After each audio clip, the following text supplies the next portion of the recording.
let's begin with our top story. Yes. European leaders are reeling from President Trump's announcement that countries opposing U.S. control of Greenland will face new tariffs. The president says that on February 1st, he will impose 10% tariffs on NATO allies that have sent military forces into Greenland. He plans to increase the tariffs to 25% on June 1st and keep them in place until the U.S. reaches a deal to acquire Greenland. Brand new CBS News polling shows 70% of Americans would disapprove of President Trump using federal funds to buy Greenland. 86% are against the U.S. military using military force to take control of the country. CBS News correspondent Natalie Brand is at the White House. Natalie, let's dive into this. The Prime Minister of Norway has confirmed that he received a message from President Trump about Greenland and connecting it to the Nobel Peace Prize. What does this reveal about the president's foreign policy agenda, you think?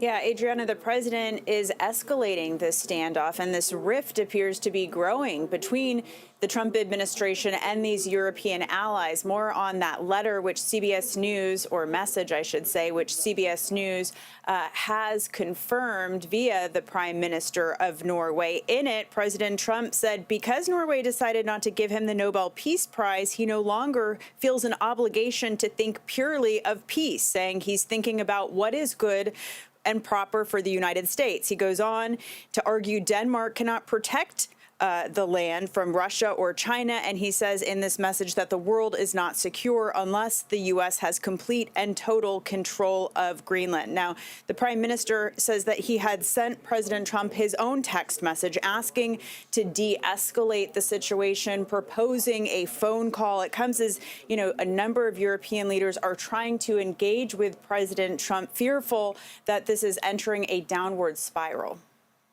All right, so we know the president is set to travel to Switzerland tomorrow for Davos 2026. Natalie, how could tensions over Greenland impact his appearance there? Well, this could really dominate the conversations at the World Economic Forum in Davos, because the president will come face to face with a number of these European leaders and allies who are pushing back against this talk of taking over Greenland and the subsequent tariff threats this weekend. Diplomats speaking to CBS News this weekend said that there's a sense of frustration and alienation, and also a worry that this could be a breaking point. But there's also it appears a desire to see if face-to-face conversations could de-escalate some of these tensions and break through.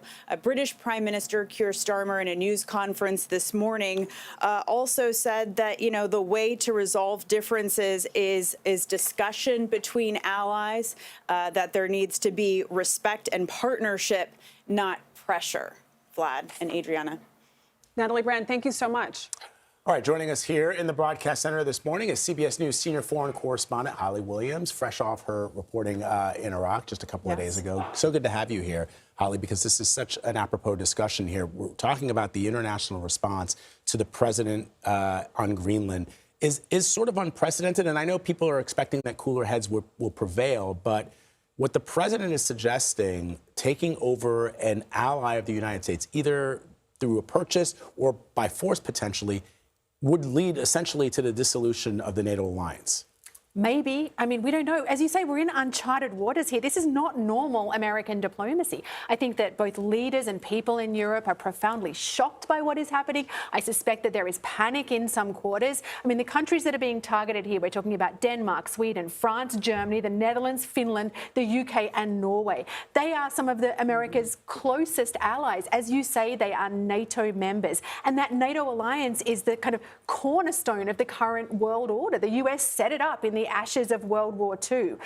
Now, clearly, these countries feel like they're being strong-armed by President Trump. We heard from the Danish Prime Minister yesterday, who said that Europe will not be blackmailed. And clearly, the Europeans are all on the same page here. There is unity. Now, do I think that the NATO alliance is really about to fall apart?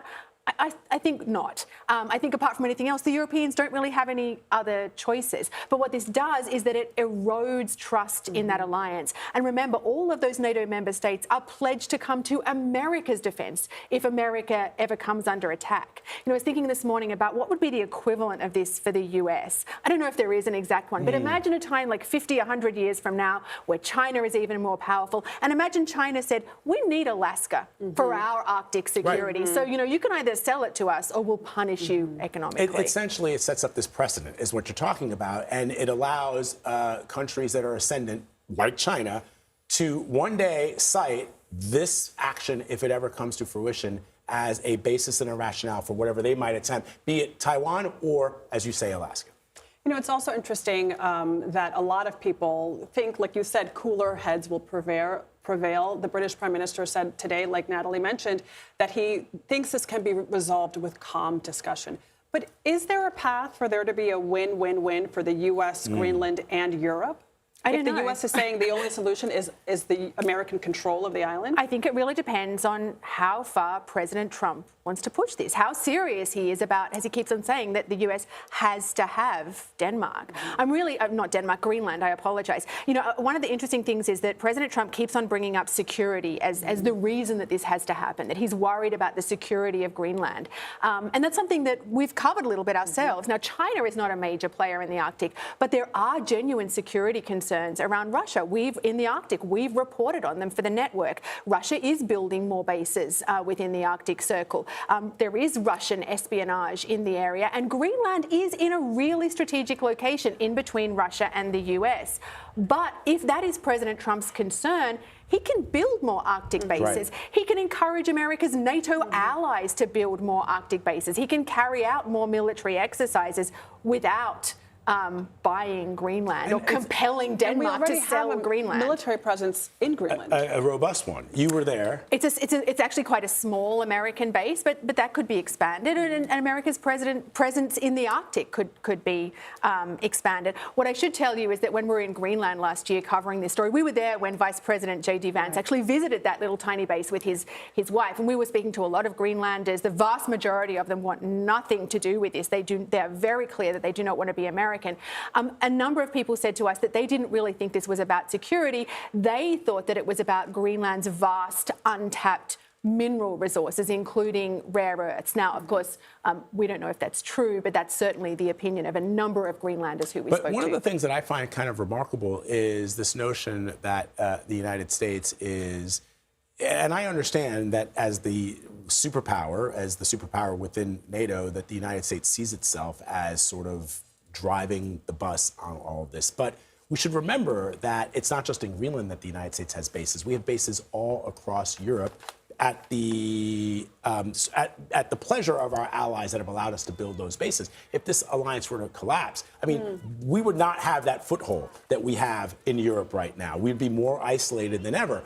I get it that in the world that we live in, there are nuclear weapons, there are long-range missiles and battleships and aircraft carriers that can get anywhere in the world that they need to be. But this would be a real blow. And it doesn't mean necessarily that Europe would all of a sudden find itself in dire straits. The Europeans would ultimately be able to figure out a way to protect themselves. I don't know. We're a lot of I don't knows. We're in uncharted territory, but you're absolutely right. These alliances are absolutely key to the world order as we have known it since 1945. If that collapsed, or even if just trust is eroded, what does the world look like? Is it an opportunity, for instance, for Russia or for China? Yeah. As the only person who's been to Greenland at this table, I assume you haven't? No. Okay. I know you are well-traveled. But I'm curious what Greenlanders think of Americans. Obviously they have a strong cultural identity, don't want to necessarily be part of our country, most of the people you spoke to. But what do they think of this country, and